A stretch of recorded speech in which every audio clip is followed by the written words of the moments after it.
Hello दोस्तों, स्वागत है आप सभी का आपका अपना चैनल इस क्लासेज में। दोस्तों, आज हम लोग क्लास 12 केमिस्ट्री का एमसीक्यूज देखेंगे जो कि आप सबके लिए वेरी वेरी इंपॉर्टेंट है। उससे पहले कुछ मोटिवेशनल लाइन आप सबके लिए है। इससे मतलब रोज़ कुछ ना कुछ मोटिवेशनल लाइन सुनना ही चाहिए जिससे इंसान मोटिवेट होता है। तो कुछ लाइन आप सबके लिए जिससे आप लोग मोटिवेट हो सके। तो चलिए देखते हैं क्या है वो लाइन। तो लाइन दिया गया है, ज़िंदगी खेलती भी उसी के साथ है। ज़िंदगी जो है खेलती भी उसी के साथ है जो खिलाड़ी बेहतरीन होता है। दर्द सबके एक से हैं, दर्द सबके एक से है मगर हौसला सबके अलग अलग है। कोई हताश होकर बिखर जाता है तो कोई संघर्ष करके निखर जाता है। तो ये मोटिवेशनल लाइन आप सबके लिए है। इस पे अमल कीजिए और ज़िंदगी में आगे बढ़िए। हताश होकर बिखरना नहीं है, संघर्ष करके निखरना है। ऐसा निखरना है कि दुनिया में शोर हो जाए, और तैयारी ऐसे करना है जो सब साइलेंट में पता न चले। तो चलिए देखते हैं। तो आज हम लोग क्लास 12 केमिस्ट्री का चैप्टर नंबर 10 हेलोकेन्स तथा हेलो एरिन्स का एमसीक्यूज देखेंगे। इसमें हम लोग 50 एमसीक्यूज देखने वाले हैं जो कि आप सबके एग्जाम के लिए वेरी वेरी इंपॉर्टेंट है। और कुछ एमसीक्यूज ऐसे हैं जो कि बोर्ड एग्जाम में पूछे गए हैं, तो वो भी इस सेशन में लाया गया है। तो देखिएगा, अंत तक बने रहिए, वीडियो को स्किप मत कीजिए।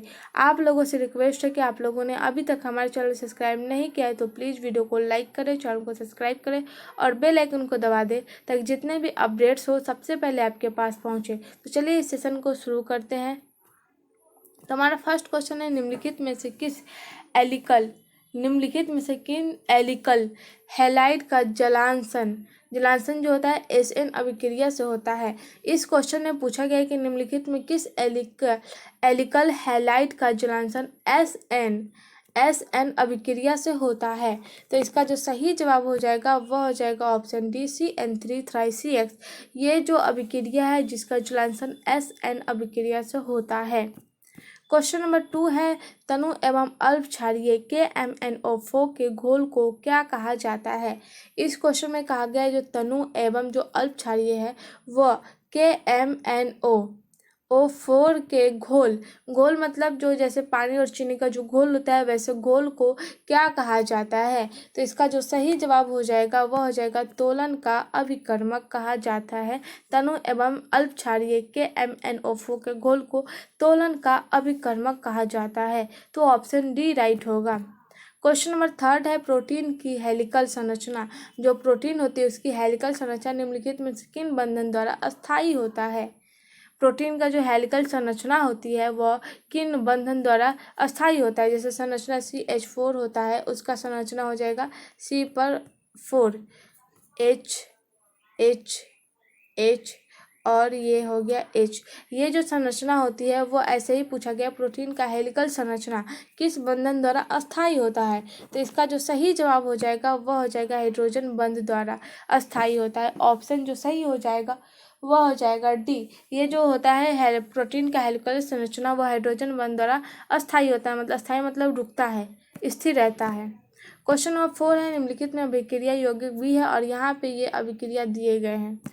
ये जो अभिक्रिया दिए गए हैं C2H5BrKCN और फिर एरो है A में है हाइड्रोलाइसिस और फिर एरो CHCl और ये जो लास्ट में बी दिया गया है वह क्या है इस यौगिक में वो पूछा गया है। तो इस यौगिक में जो बी है वह प्रोपाइनिक अम्ल है। तो ऑप्शन सी राइट हो जाएगा।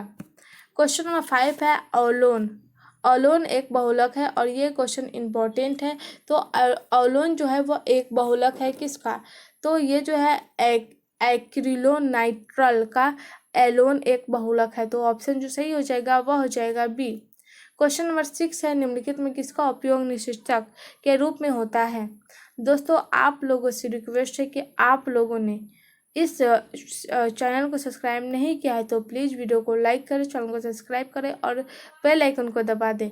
और इस सेशन में जितने भी MCQज है, अगर आप लोग को उस सेशन उस क्वेश्चन का आंसर मालूम है तो आप लोग नंबर और उसका आंसर कमेंट में करते जाइए। कितना नंबर का क्या आंसर होगा वो कमेंट करते जाइए और कोशिश कीजिए कि आप लोग इस जितने भी सेशन लाए जाए उसमें खुद से आंसर देने की। अगर आज तो 12th केमिस्ट्री का 10th चैप्टर है, अगर नेक्स्ट डे अगर 11th चैप्टर का आया तो पहले से आप लोग 11th चैप्टर को पढ़ कर रखिए और उससे जो क्वेश्चन आए उसे सॉल्व करने की कोशिश कीजिए। इससे क्या होगा, क्योंकि जो आप लोग का बोर्ड एग्जाम होगा उसमें बहुत सारे मतलब जितने भी ऑब्जेक्टिव क्वेश्चन पूछे जाते हैं वो बुक से ही उठाए जाते हैं, कोई अलग से तो आता ही नहीं है। तो बुक पढ़े रहेंगे तो आप लोग को आसानी होगी। बुक पढ़ने से आप लोग ऑब्जेक्टिव और सब्जेक्टिव दोनों क्वेश्चन को सॉल्व कर सकते हैं। तो अगर आप लोग ऑब्जेक्टिव क्वेश्चन को सॉल्व कर पा रहे तो आप लोग सब्जेक्टिव क्वेश्चन तो खुद से कोशिश करेंगे तो बन ही जाएगा। तो फोकस करना हम लोग को सब पर है, 100 में 100 मार्क्स लाना है, तो पूरा प्रिपरेशन के साथ चलना है। तो रीड करते जाइए और जिस सेशन का जो भी सेशन लाया जाता है उसमें आप लोग कोशिश कीजिए कि उसका आंसर दे पाए खुद से। तो इस क्वेश्चन में पूछा गया है कि किसका उपयोग निश्चेतक के रूप में होता है। तो इसका जो सही जवाब हो जाएगा वह हो जाएगा chloroform, sorry option A right हो जाएगा, chloroform, option A. Question number 7 है, कौन यौगिक प्रतिष्ठितक है? निम्न में से कौन यौगिक है जो प्रतिष्ठितक है? तो इसका जो सही जवाब हो जाएगा वह हो जाएगा ऑप्शन डी, CF2Cl2 जो है वह यौगिक प्रतिष्ठितक है। तो ऑप्शन जो सही हो जाएगा वह हो जाएगा डी। क्वेश्चन नंबर 8 है, क्लोरोफॉर्म को सांद्र NaOH के साथ गर्म किया जाता है। क्लोरोफॉर्म को सांद्र NaOH के साथ गर्म किया जाता है तो निम्न में से क्या प्राप्त होगा? जब क्लोरोफॉर्म को गर्म किया जाएगा NaOH के साथ तो क्या प्राप्त होगा वो पूछा गया है। तो ऑप्शन जो सही हो जाएगा ऑप्शन बी के HCOONA ये प्राप्त होगा किसके साथ? जब क्लोरोफिल को सांद्र NaOH के साथ गर्म किया जाएगा तब। तो ऑप्शन जो सही हो जाएगा वह हो जाएगा बी। क्वेश्चन नंबर 9 है, SN1 अभिक्रिया के लिए निम्नलिखित एल्किल हैलाइड की अभिक्रियाशीलता का क्रम क्या होगा? SN1 का पूछा गया है। जो अभिक्रिया होती है उसमें एल्किल हैलाइड की अभिक्रियाशीलता जो होगी वह क्या हो जाएगी क्रम में? तो ऑप्शन जो सही हो जाएगा वह हो जाएगा D, RI greater than RB, R greater than RC, L greater than RF। ये हो जाएगी इनका अभिक्रियाशीलता का क्रम। तो ऑप्शन जो सही हो जाएगा वह हो जाएगा डी। क्वेश्चन नंबर 10 है, C6H5MgBr का निम्नलिखित के साथ क्रियाशीलता का सही क्रम क्या होगा? और यहाँ पे संरचना दिए गए हैं तो इसका जो सही क्रम हो जाएगा वह हो जाएगा option C, second greater than third greater than first. पहले हो जाएगा सेकेंड, फिर हो जाएगा थर्ड और फिर हो जाएगा फर्स्ट, ये 3 हो जाएगा। ये होगा इनका सही क्रम किसका? C6H5MgBr का। तो ऑप्शन जो सही हो जाएगा वह हो जाएगा सी। क्वेश्चन नंबर 11 है, ब्यूटेन वन आयन HgSO4 की उपस्थिति में 20% H2SO4 के साथ ये जो ब्यूट वन आयन है वह HgSO4 की उपस्थिति में 20% जो है H2SO4 के साथ अभिक्रिया कर निम्नलिखित में कौन क्या देगा? 4 ऑप्शन दिए गए, इनमें से क्या देंगे? तो इसका जो सही जवाब हो जाएगा वह हो जाएगा option A, CH3 CH2 CO CH3। ये देगा कौन? ब्यूट वन आयन HgSO4 की उपस्थिति में 20% H2SO4 के साथ अभिक्रिया करके। तो इस क्वेश्चन का जो सही जवाब हो जाएगा वह हो जाएगा ए। क्वेश्चन नंबर 12 है, निम्न में कौन हैलोफॉर्म प्रतिक्रिया नहीं देता है? निम्न में कौन जो है वो हैलोफॉर्म प्रतिक्रिया नहीं देता है? तो इसका जो सही जवाब है ऑप्शन ए, HCHO जो है वो हैलोफॉर्म प्रतिक्रिया नहीं देता। अगर यहाँ पे क्वेश्चन पूछा जाता कि कौन हैलोफॉर्म प्रतिक्रिया देता है तो ये 3 हो जाता, ये और ये। तो इसमें पूछा गया है, इस क्वेश्चन के अनुसार जो सही जवाब हो जाएगा वह हो जाएगा ऑप्शन ए। क्वेश्चन नंबर 13 है, क्या होता है जबकि Cl4 के साथ AgNO3 की अभिक्रिया कराई जाती है? क्या होता है जब जो CCl4 है उसके साथ AgNO3 की अभिक्रिया कराई जाती है तो क्या निकलती है, क्या होता है?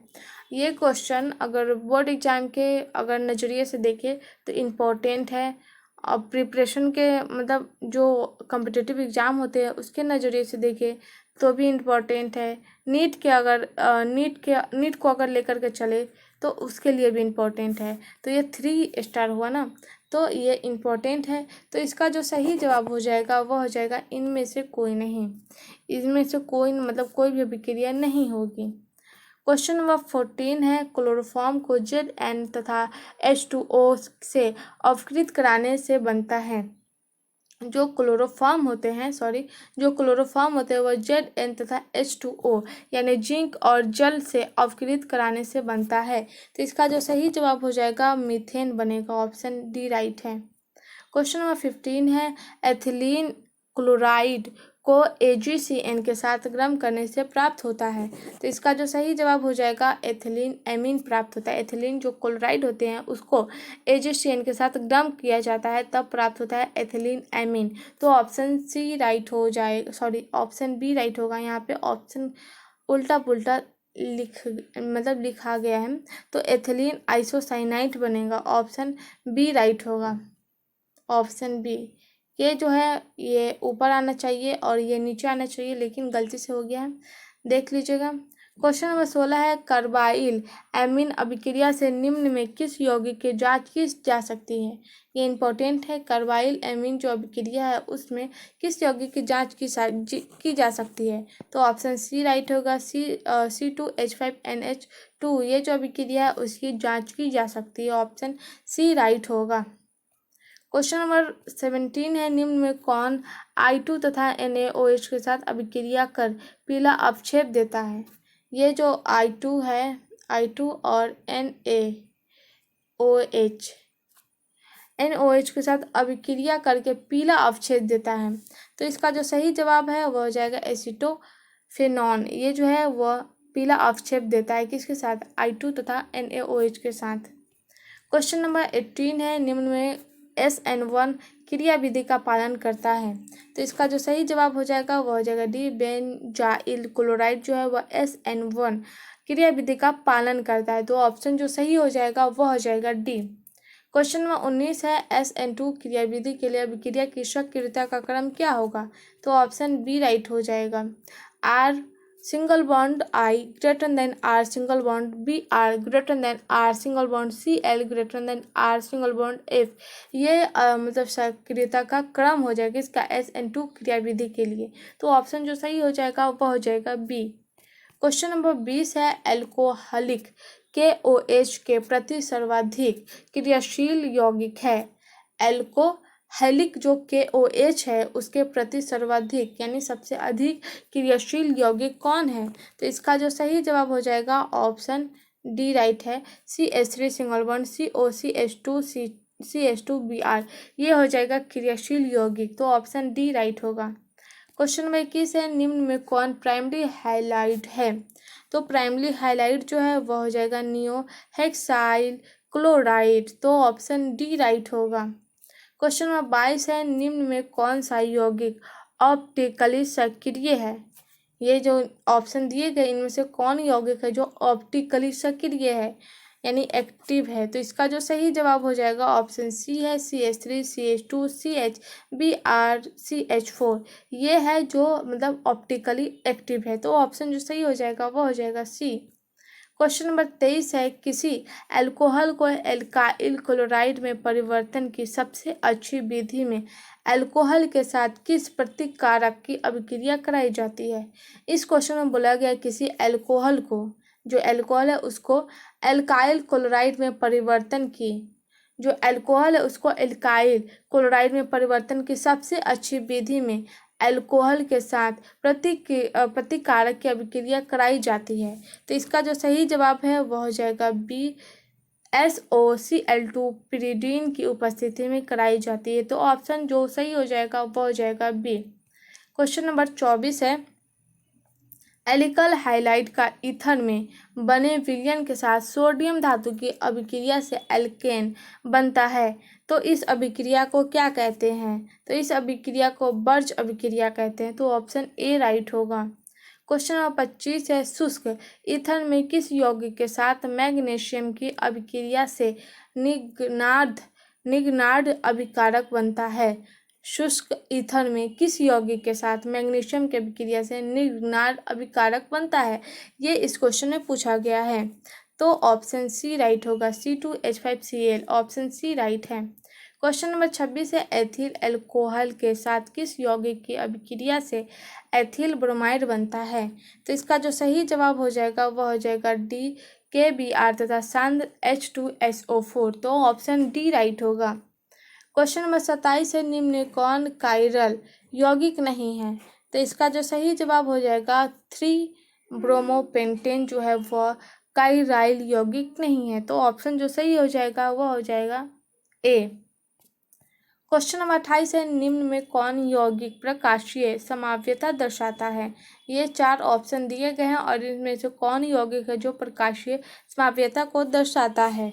तो इसका जो सही जवाब हो जाएगा वह हो जाएगा ऑप्शन डी 3-मेथिल-1-पेंटीन। ये जो है यौगिक है वैसे यौगिक है जो प्रकाशीय समाव्यता को दर्शाता है।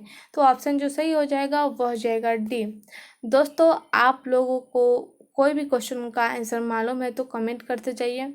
बढ़ते हैं आगे। क्वेश्चन नंबर 29 है क्लोरोफॉर्म अणु जिसका संरचना हो जाएगा CaCl3 में हाइड्रोजन की प्रकृति क्या है? उदासीन, अम्लीय, भाष्मिक या फिर कहना मुश्किल है। तो ये जो क्लोरोफॉर्म अणु है उसमें हाइड्रोजन की प्रकृति जो है वह अम्लीय है। ऑप्शन बी राइट है। क्वेश्चन नंबर 30 है एल्किल हैलाइड के साथ शुष्क Ag2O की अभिक्रिया से बनता है। तो इसका जो सही जवाब हो जाएगा वो हो जाएगा ईथर। ऑप्शन बी राइट है। जो एल्किल हैलाइड है उसके साथ शुष्क Ag2 की अभिक्रिया से जो बनता है वह ईथर बनता है। क्वेश्चन नंबर 31 है एथिल आयोडाइड को शुष्क सिल्वर ऑक्साइड के साथ गर्म करने से प्राप्त होता है। ऑप्शन बी राइट है die ethyl ether. Question number 31 का जो सही जवाब हो जाएगा वो हो जाएगा die ethyl ether. Ethyl iodide को सिल्वर शुष्क ऑक्साइड के साथ गर्म करने से डाई एथिल ईथर प्राप्त होता है। ऑप्शन बी राइट है। क्वेश्चन नंबर 32 है फ्रीडल-फार्ट अभिक्रिया में ब्रोमोबेंजीन के साथ मेथिल आयोडाइड की अभिक्रिया से क्या बनता है? तो इस क्वेश्चन का जो सही जवाब हो जाएगा वह हो जाएगा ऑप्शन सी O तथा P ब्रोमोटोल्यूइन। ये बनेगा किससे? फ्रीडल कार्फ्ट जो है वो अभिक्रिया से ब्रोमोबेंजीन के साथ मेथिल आयोडीन की जो अभिक्रिया होती है उससे O तथा P ब्रोमोटोल्यूइन बनता है। तो इस क्वेश्चन का जो सही जवाब हो जाएगा वह हो जाएगा ऑप्शन सी। क्वेश्चन नंबर 33 है व्यापारिक पैमाने पर क्लोरोबेंजीन बनाया जाता है। व्यापारिक जो जैसे व्यापार लोग जो है एक जगह से सामान खरीद कर दूसरी जगह बेचते हैं, व्यापारिक उसको बोलते हैं। व्यापार किया जाता है जैसे आम लीची का व्यापार किया जाता है, धान गेहूँ का व्यापार किया जाता है, तो वो लोग व्यापार हुआ। तो व्यापारिक पैमाने पर जो क्लोरोबेंजीन बनाया जाता है वह मतलब वह क्या होगा? तो इसका जो सही जवाब हो जाएगा वह हो जाएगा रेस्टिंग विधि द्वारा बनाया जाता है। व्यापारिक पैमाने पर जो क्लोरोबेंजीन बनाया जाता है इसे रेस्टिंग प्रोसेस कहते हैं इंग्लिश में, और हिंदी में रेस्टिंग विधि कहा जाता है। तो इसका जो सही जवाब हो जाएगा वह हो जाएगा ऑप्शन सी।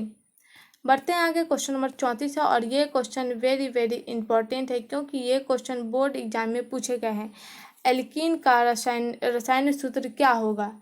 एल्कीन जो होते हैं उसके रसायन सूत्र क्या होंगे? तो इसका जो सही जवाब हो जाएगा वह हो जाएगा ऑप्शन ए CnH2n। ये होगा इसका रसायन सूत्र। ऑप्शन ए राइट होगा। क्वेश्चन नंबर 35 है ये भी इम्पोर्टेंट है। एथेन में कार्बन का संकरण है। तो इसका जो सही जवाब हो जाएगा वह हो जाएगा ऑप्शन ए sp3। एथेन में जो है कार्बन का संकरण है sp3 होता है। तो ऑप्शन ए राइट होगा।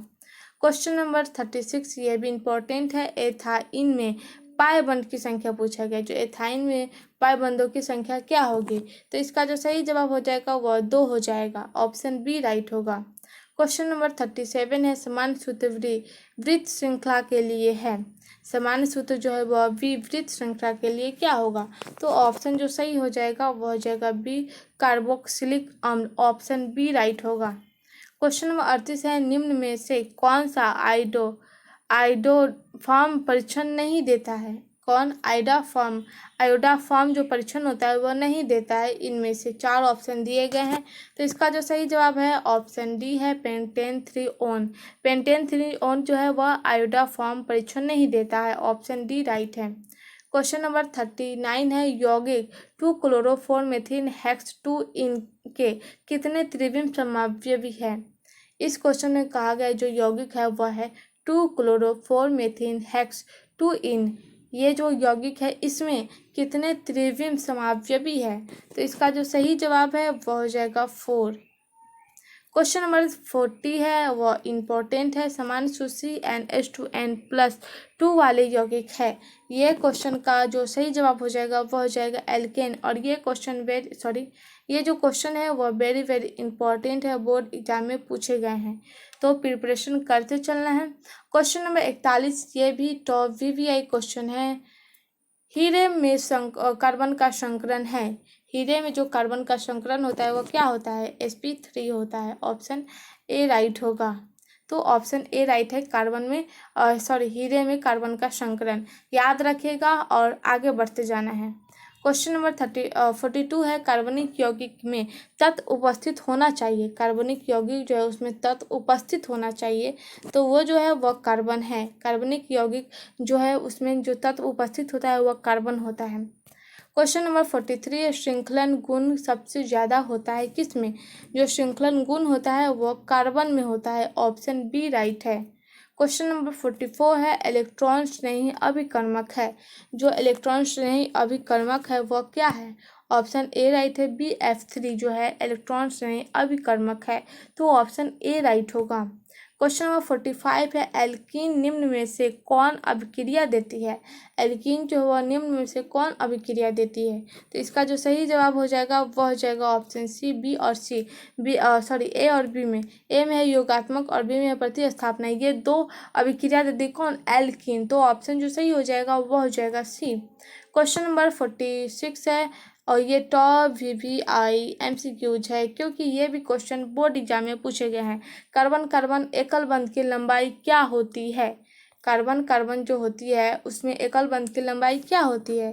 तो इसका जो सही जवाब हो जाएगा ये हो जाएगा 1.54 एंगस्ट्रॉम हो जाएगा। ऑप्शन सी राइट होगा। और याद रखिएगा ये सब क्वेश्चन को।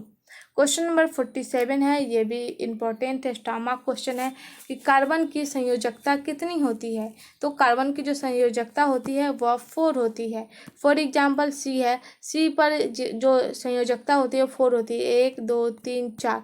अब यहाँ पे 4 संयोजकता है तो यहाँ पे 4 H लग सकते हैं। तो यही पूछा गया कि कार्बन पर संयोजकता कितनी होती है? तो 4 होती है। तो इसका जो सही जवाब हो जाएगा वह हो जाएगा 4। क्वेश्चन नंबर 48 है निम्न में कौन कौन LiAlH4 द्वारा अपकृत होकर इथाइल एल्कोहल C2H5OH देता है? तो इसका जो सही जवाब है वो हो जाएगा डी, CH3COO C2H5। ये हो जाएगा इसका सही जवाब। क्वेश्चन नंबर 49 है एल्काइल हैलाइड को किसके बनाने में प्रयोग किया जाता है? और यह भी क्वेश्चन इंपॉर्टेंट है। एल्काइल जो हैलाइड है उसको किससे बनने में प्रयोग किया जाता है? तो इसका जो सही जवाब हो जाएगा वो हो जाएगा ऑप्शन डी। इनमें से सभी एल्केन एल्कीन एल्कोहल इन तीनों को बनाने में प्रयोग किया जाता है किसको? एल्काइल हैलाइड को। क्वेश्चन नंबर 50 है निम्नलिखित में कौन सा यौगिक शीत कारक के रूप में प्रयोग होता है? निम्न में कौन सा यौगिक है जो शीत कारक के रूप में प्रयोग होता है? तो वो जो है वह है CF2Cl। ये जो है वह शीत कारक के रूप में प्रयोग होता है। तो इसका जो सही जवाब हो जाएगा वो हो जाएगा ऑप्शन डी। तो आज का सेशन यही तक था। Thank you for watching this video. I hope ये सेशन में आप लोग को मतलब पसंद आया है। पसंद आया तो लाइक करें, चैनल को सब्सक्राइब करें और बेल आइकन को दबा दें ताकि जितने भी अपडेट्स हो सबसे पहले आपके पास पहुंचे। और इस वीडियो को ज़्यादा से ज़्यादा अपने दोस्तों में शेयर करिए और कमेंट बताइए कि ऐसे कितने क्वेश्चन थे जो आप लोगों ने आंसर दे पाए हैं। तो ऐसा कोई तो क्वेश्चन होगा जिसका आंसर आप लोग को मालूम होगा, तो कमेंट में बताइए ऐसे कितने क्वेश्चन थे जिसका आंसर आप लोगों ने दिए हैं। और मिलते हैं अगले सेशन में। अभी के लिए बस इतना ही। Thank you for watching this video.